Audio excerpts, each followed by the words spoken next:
So narinig nyo naman, rinig nyo naman, itong sa SMNI na in-interview ay dating nakasama ni Las Cañas.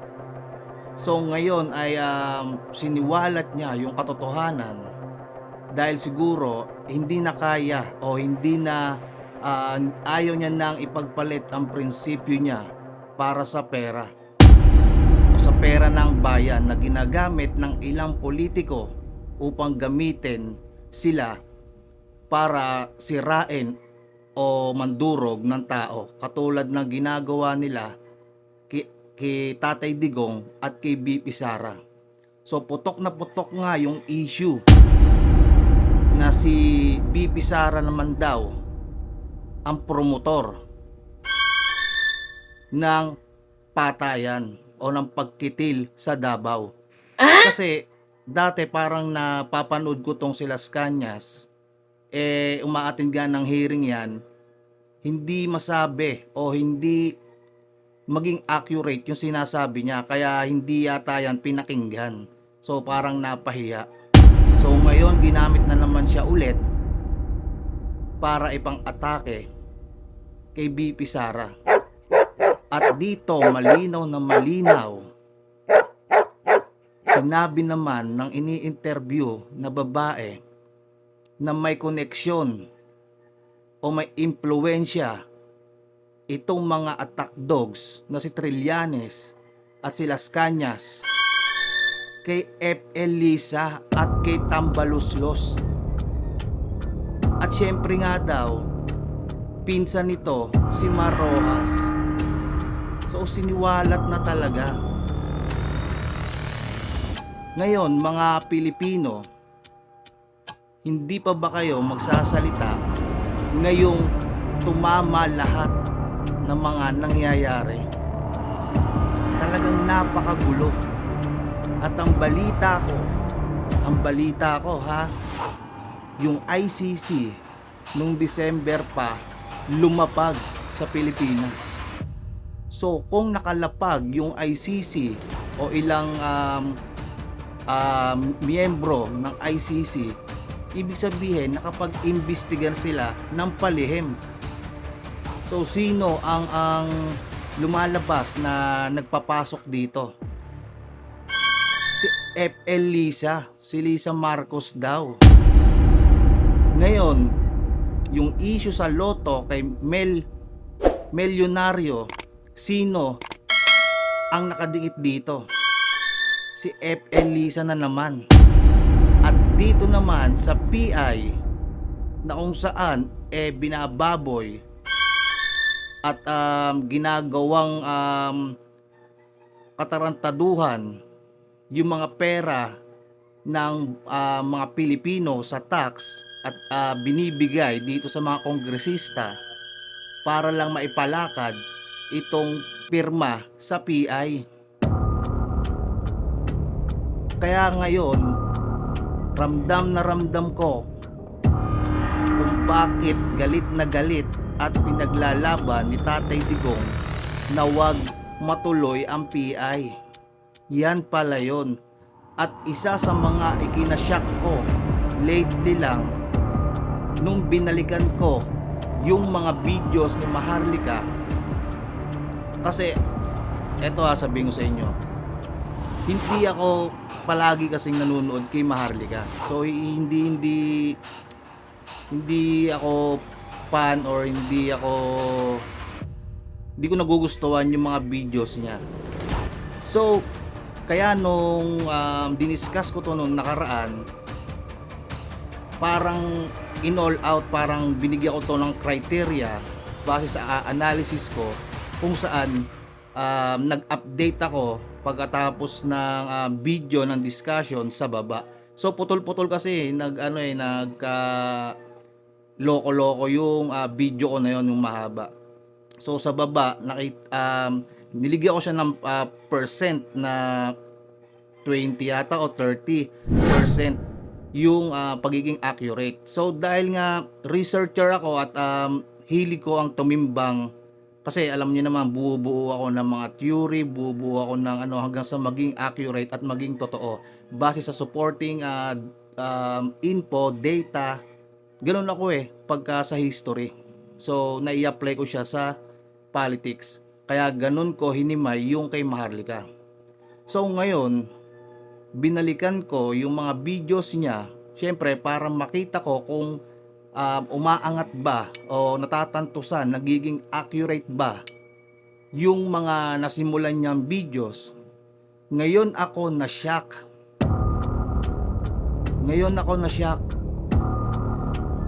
Tumugma, hindi lang pumuro, bumingo. Halos 80% lahat ng mga sinasabi ni Maharlika. Doon ako na nagulat, na na-shock, na-amaze, na iba talaga kapag merong ayun nga yung puting ahas niya, kasi nga nakakakita sila or nakakasagap ng info. So ayun nga, mabuti at binalikan natin, kasi alam nyo naman dito sa discussion natin is naghahanap tayo, hindi naman yan tapos kung tapos sa isang video. So nire-rate pa rin natin yan kung paano magiging accurate. At laking gulat ko nga, tumama lahat. Kumbaga yung puro na tinatantusan na parang bingo nung nakaraan sa bawat content na nilalabas niyang expose, hindi nga lahat sabay-sabay pumuro, sabay-sabay naman bumingo. Yun ang nakakagulat. Lahat nangyari. Yun ang nakakapagtaka kung bakit naging puro dilaw ang nakapaligid kay PBBM. At mukhang naimpluwensyahan itong si Tambaluslos at si F. Elisa ng mga dilaw.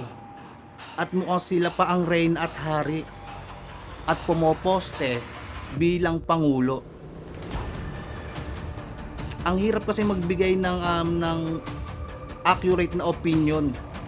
Ang hirap, lalo kung bumabase lang tayo sa mga news kung sino ang accurate.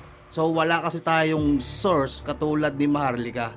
So yung mga nilalabas nating video is analysis lamang at discussion na kung saan bubuo tayo ng isang parang detalye kung saan pupuntusan kung alin yung mga may possible na katotohanan.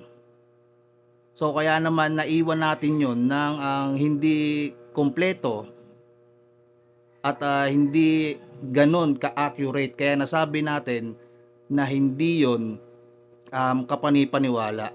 So bukod doon, hindi lang naman iyon ang pinag-usapan natin, kundi may iba din tayong diniscuss. So yun nga, mula lang yon sa ating pag-aanalisa, sa ating opinion at ating nabivision. So kung pupunta tayo dito sa mismong usapang politika,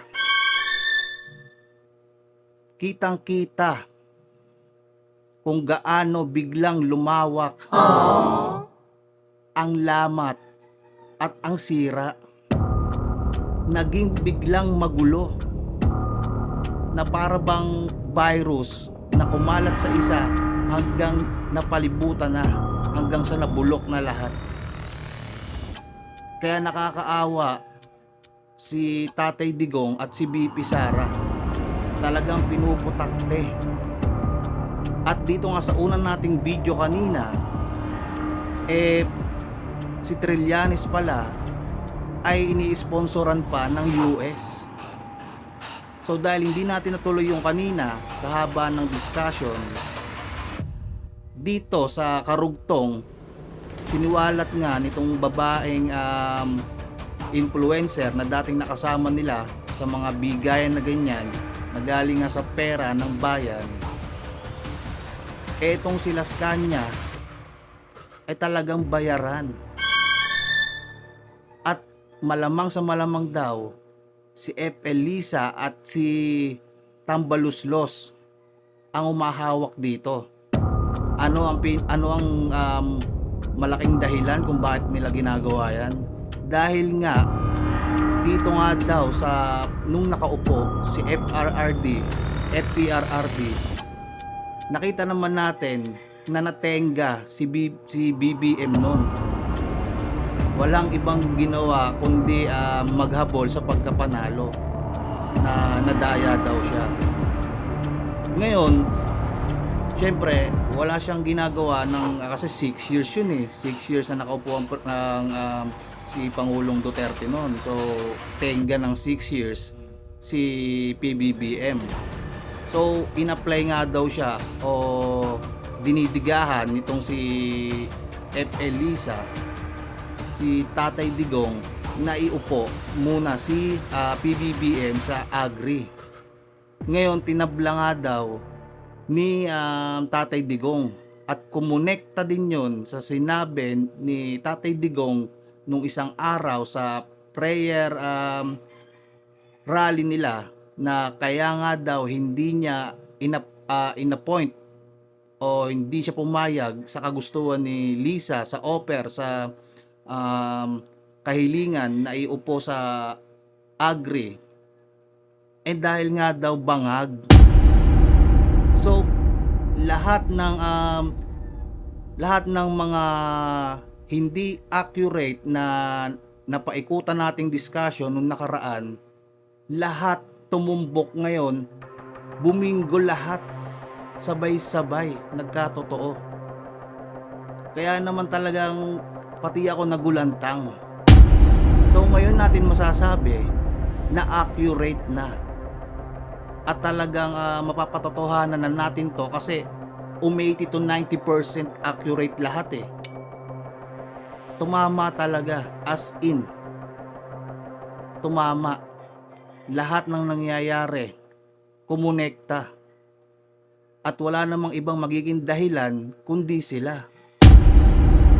So tuloy natin, no, na-excite ako, na curious lalo, na tapos na-amaze ako dito kay Maharlika. Sobrang galing magtantos ng mga detalye na talagang yung naging resulta and accurate dun sa expose.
Si Apple lang kayo. Sige po, patuloy. So, alam mo sa totoo lang kasi itong si Arturo Las Cañas sa pagkakakit kasi naging kami. Actually, mayabang talaga to. No? Dahil itong si Motabato, kasi namin ko rin si Kuya Edgar Motabato, no? Ipunta yung kawawa. Kasi alam mo sa totoo lang, kinuhanan ko yun ng cellphone. Kasi medyo mahina kasi si Motabato eh. Actually, at that time, naka-mention pa sa akin si Motabato kasi nasa kumbento, no? Kaya minsan ayoko nang maging katoliko no? Nasa convento kami, no? Nung pag-utos ko si Makabato na yun nga daw kung siya lang, parang na-feel kong makakonsensya siya, pero wala talaga siyang dahil kung ano lang sinasabi sa kanya, yun lang ang sinusunod niya. Ito si Las Cañas. Ito talaga yung mayabang talaga, no? Sa totoo lang. As I've heard, no, na medyo ano pa nga to sila ni Trianes, no? Kasi itong si Las Cañas, gusto na mag-direct na sa itong mga taga-US. Sila Lloyd and Luis, no? So, sa totoo lang, no? Ito nga ang nangyayari ngayon, no? Source pa rin ang galit nila dito is maraming nasagasaan si PRRD nung siya ay umupo. Alam naman natin kung gaano ka-safe, ka-progresibo ang bayan natin nung si PRRD ay lumingkod na lingkod, no? So yun na nga. Ito talaga sabihin ko sa inyo, hindi mo wala sa isip ko itong natuklasan ko nga na pagkabalik ko sa channel ni Marlica. Dito kung makikita nyo naman, talagang nakakailang videos na ba ako simula kanina, 5, 4, halos lahat talagang shit. Ang galing nun sobra. Pati nga yung sa ICC, ngayon ko lang nalaman na nung December pa daw nakalapag. Pero kanina sa analysis natin, sa nauna nating video, kampante pa ako na hindi pwedeng lumapag yung ICC. Pero ngayon, shit. Nung December pa pala. So paano na to? Delikado. Mukhang namamayagpag itong mga kababayan. Pwede na kayong magsalita kung kinakailangan dahil nga damay na lahat ng mga Pilipino. At dito nga sa sinasabing PI na kung saan ay PI nga nitong nila Romualdez. Nakita nyo naman ang sinabi ng super ate, walang gamot sa kakapalan ng muka. So kahit sila nagulat sa kinalabasan at kung sino ang promotor nito. So ngayon talagang gulat na gulat talaga ako na lahat talaga nangyari. Nakakatakot na nakakainis na nakakayamot talaga. Grabe. Mga kababayan, ganito ang kasimple ang konsepto.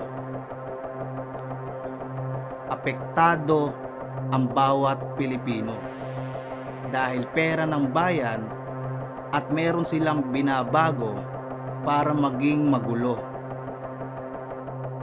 At yan ang hinahadlangan ni Tatay Digong. At syempre, kaya hinahadlangan niya para syempre kilala naman natin si Tatay Digong Tulad ng uling sinabi ni ate na vlogger, marami siyang binanggaan na oligarko. Marami siyang inayos para maging payapa ang Pilipinas.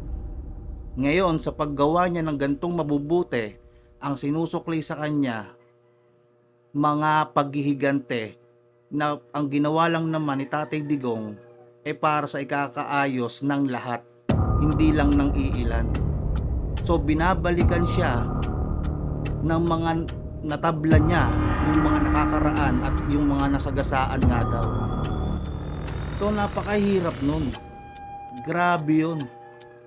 Kung kailan naging mahina itong si Tatay Digong, doon na nila ngayon aatakihin. Kung kailan mahina na at si BP Sara lang ang siyang nakaupo na BP, gusto nilang patalsikin para hindi na makagalaw o hindi na makapagsalita itong si Tatay Digong at masupil silang parehas ng napakadali. Andiyan ay ICC. Grabe to mga kababayan. Grabe ang balita na to. Sumabay pa tong sila Las Cañas at Trillanes. Grabe to mga kababayan, na-shock ako na hindi ako maka-get over sa binalikan kong mga videos na to at iba pang nangyayari nung nakakaraan. Pag pinasel out mo, ngayon lang nagpa-sell out sa akin, talagang boom na boom. Kasi alam niyo mga kababayan, hindi lang din naman kasi ako nakapokus sa pag-research o pag-analyze ng mga nangyayari sa politics. Sobrang dami kong ina-analyze o nire-research sa history. Kasi sobrang dami ko diyang gustong malaman at meron din ako diyang mga tinatantosang theory, mga sarili kong theory. Kasi hindi lang naman mga taga-ibang bansa o mga international yung pwedeng bumuo ng ganun eh. Kahit sino pwede. At yun ang parang hobby ko. Yun ang hobby ko, yun ang gusto ko, yun ang forte ko.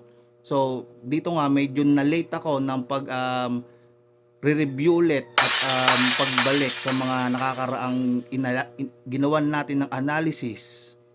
So, pagbalik ko nga ngayon, ginulantang ako ng mga eksena. Talagang parang parang sinupalpal ako sa mukha eh. Boom! Ang ganda pa naman ng analysis ko kanina, wala pa yung ICC. Talagang confident pa ako, no. Na-late ako ng pag-review kasi nag-pop up lang o biglang lumitaw sa feeds ng YouTube yung video nitong si Boljak TV. At ang laki kasi ng views, 144k. Kaya nag-algorithm. Kaya pag nung pagkatapos biglang lumitaw. Nang pinakinggan ko, parang nag-sink in lahat. Tapos yung mga sinabi na mga nangyayari sa mga news nga katulad ni Senator Amy na ito nga daw si Tambaluslos ang siyang pasimuno at ito ang kay FL Lisa, sobrang dami din na e-expose na siya nga daw talaga. At kumonekta rin yun yung sa loto na na-discuss natin, nag-puzzled out lahat na sila nga talaga. Grabe yan. Grabe to. Isa lang ang masasabi ko mga kababayan. Piliin nyo kung sino talaga ang nagmamahal sa bayan. Piliin nyo, mag-stand kayo, magsalita kayo. Kasi hindi kayo maramdaman eh. Yung mainstream, hindi ko alam kung naglalabas din ng issue ng balita na yan. Pero sana maglabas na rin ang mainstream kasi nga, apektado lahat dyan eh. Apektado lahat. Ngayon, umiingay sa hindi ko alam kung ngayon ko lang nakita o dahil hindi ako nakasubscribe sa kanila, nakapollow, kaya pagka trending lang doon ko lang nakikita. So bigla akong naging talagang na shock na ay tangina. Paano kaya tong analysis ko nung nakaraan? Kasi ang tantos ko ang rate ko base sa criteria sa pag-analyze ko sa kanya malabo pa. Parang ganoon lumalabas noon, malabo pa. Hindi pa siya magiging accurate. So ulitin ko sa pag-analyze ko at pagbubuo kung accurate ba ang isang pangyayari o news o bagay, history man yan o politics, tinatantosan ko yan at tinitimbang. So kung magiging accurate ba sa mga susunod pa ng mga issue o mga detalye, sa mga susunod pa na malalakap nating ang info o data, doon yan matatantosan kung magiging accurate ba o ang kakalabasan lili siya o papaling hanggang sa hindi maging accurate. So talagang Shit. Pagtantos mo sa lahat na puzzle out mo agad. Grabe. So gagawa natin yan ng maganda-gandang discussion. Baka mamayang hapon siguro or after lunch. No, ng after lunch kasi ipapayos pa natin tong sa computer natin at bigla ding namamatay. So kung makikita nyo, andito pa ako sa sa channel ni Boljak TV. Ito, pakinggan nyo. Bago ngayon na in-entertain nila dyan sa Malacanang, ito si Iron Man. Ano ba ang role niya? Okay, binasa natin yung kanyang pagkakakilanlan. Sino siya? Iron Khan is a Bangladeshi law. Ito ang kagandahan na meron talagang source na magpapatunay, magsusupport sa isang bagay o isang expose issue. May may supporting data at info. So tayo naman kasi is nagtitimbang lang. So grabe talaga, grabe tong pangyayari na to. So mga kababayan, kung hindi pa kayo nagigising sa mga nangyayari, katulad ko na late ako kasi marami akong nire-research, tignan nyo ang nangyayari. Malala na yan. Ayan na oh, tingnan mo naman, talagang parang naging isang buong isang buong grupo na magkakasundo. Di ako makamove on. Grabe. Yung kasama ko, tulog, gusto kong kausapin dahil gusto ko siyang kwentuhan na nasyak ako. Grabe. So yun, tapusin na natin muna to at gawan na lang natin ang susunod na video. Shit. Woo!